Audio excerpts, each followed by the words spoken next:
Hey there, it's CJ Willie, and I'm cracking a pack today. I'm back with pack number 23 in my 1988 Topps Mini Leaders box.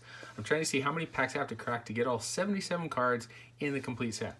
I've included the link to the preview video in the description below, which gives a little explanation on the set and the highlights of what I could pull in cracking these packs. Since each pack only has 7 cards in it, I'll guess which category or categories the player led their league. Then I'll flip the card over to see if I was right or how very bad my memory was of the 1987 season. I've also got my awesome checklist out here. Let's mark off pack 23. I've completed my first set already, and I'm only 20 cards away from my second set. So let's see how long it takes me to get to my second set. Hopefully I'll get it somewhere around, I don't know, 27, 28, and then I can complete that third set, which would be really awesome.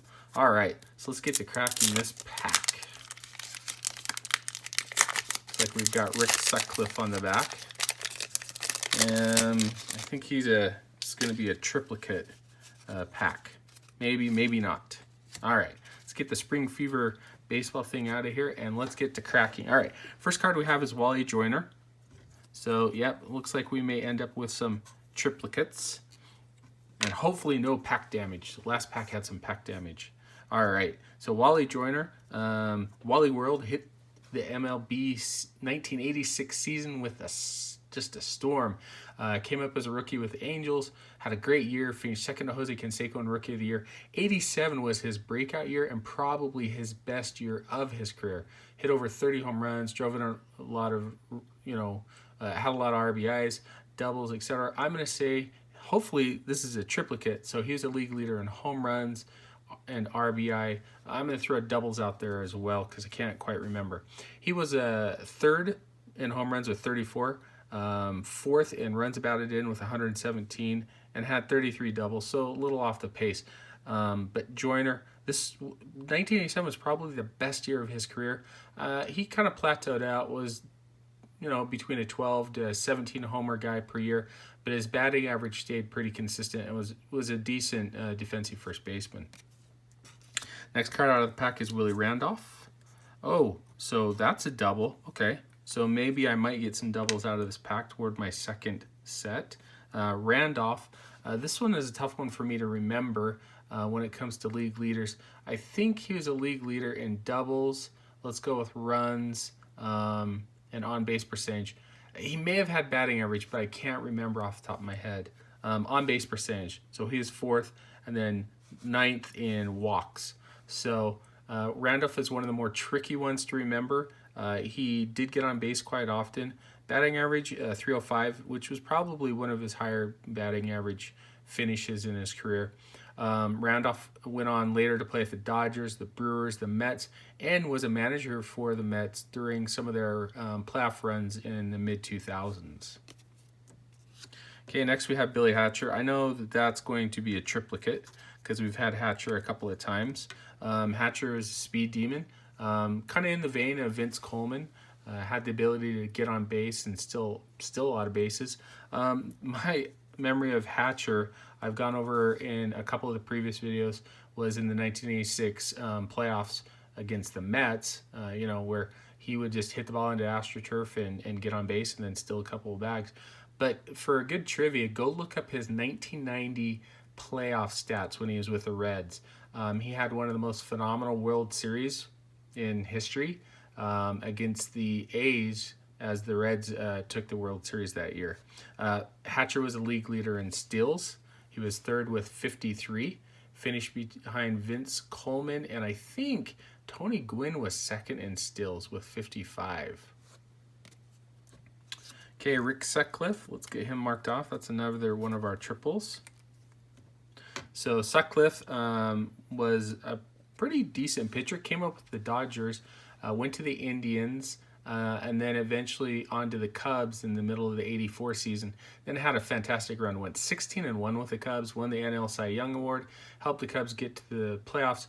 Unfortunately, they had a heartbreaker. They couldn't close it out in Game 4 against the Padres and then lost in Game 5.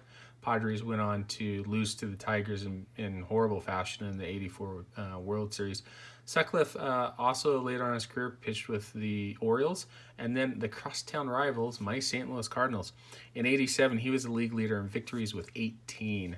That's a stat that I'll remember. Sixth in strikeouts, sixth in innings, seventh in complete games, and eighth in games started.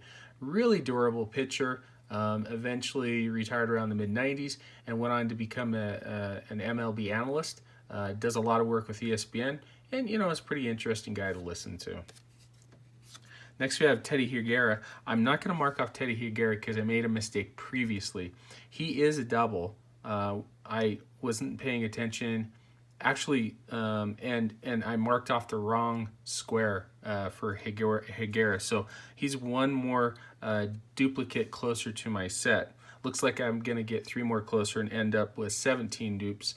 Higuera came with the Brewers and was he was the frontline pitcher in their starting rotation in the mid to late 80s, and then injured himself and kind of faded away in baseball around 90-91. With the Brewers, he was a pretty good pitcher in strikeouts and victories, kind of a workhorse, which was unfortunate because there were a lot of pitchers that were greatly overused in the 80s. Arms broke down and then never could make it back simply because the technology with surgery quite wasn't there. Higuera in 1987 was the league leader in wins and strikeouts, I believe. Yep, 240 strikeouts was good for third. 18 victories, which would have tied for the league in the National League, was only good enough for fourth in the American League. Third in shutouts, fourth in complete games, sixth in innings, and ninth in games started. And then our final card out of the pack is Willie McGee. So let's get him marked off. So we got 3 cards closer to the second set, which now I only need 17. Willie McGee from my St. Louis Cardinals, one of my favorite players.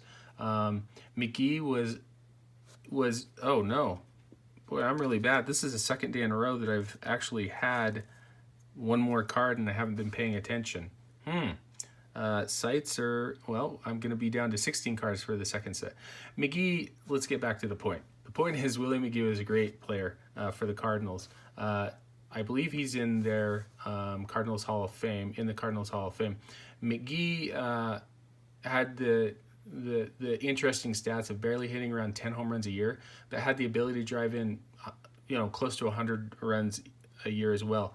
Speedy guy, batting average guy, won the 1985 NL MVP award.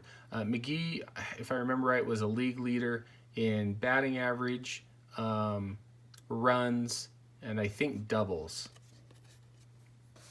Oh, I should have remembered RBI. Dang it. Doubles is tied for 4th with 37. RBI is tied for 5th with 105. 3rd in triples and 7th in hits. Willie McGee is one of my favorite players to collect. He doesn't have a ton of cards out there, and so it's been relatively easy to collect the vast majority of his cards. All right, let's get Kevin Seitzer marked off. I can't believe that for the second day in a row, I got tripped up on the number of cards that I had in the pack. Seitzer came out of nowhere in 1986 as a Royals rookie, had the ability to hit, wasn't as great of a fielder. In his career, he bounced around to different positions and ended up being a designated hitter. His 86 season, he had a fantastic year. He followed that up in 87 with being a league leader in batting average and hits. I think doubles as well. So hits, he was first with 207, 5th in triples, 6th in batting average, 8th in on-base percentage, and 9th in runs. Seitzer, early on in his career, was a starter, a great player for the Royals. Later on in his career, mainly became a one-dimensional player as a great hitter. All right, my favorite card out of the pack, or best card out of the pack. I don't know that I've featured Willie McGee. I think, though, I'm going to go with Wally Joyner. Wally Joyner is one of my favorite card players to collect. I have kind of a small PC of Wally Joyner, mainly a lot of his regular issues. Wally World was awesome in '86, really took Anaheim by storm, kind of rejuvenated the Angels and helped them get to the playoffs. Later on in his career, he went to the Royals, where, he wasn't quite a power hitter, but he was a dependable on-base guy with great batting average. Anyway, I hope you enjoyed the video. If you did like it, please subscribe and share. Also share with me in the comments what your favorite card or what you thought was the best card in the pack. Until next time, when I'm back to crack the next pack of 1988 Types milliliters in my quest to complete the set. Only 16 more to go.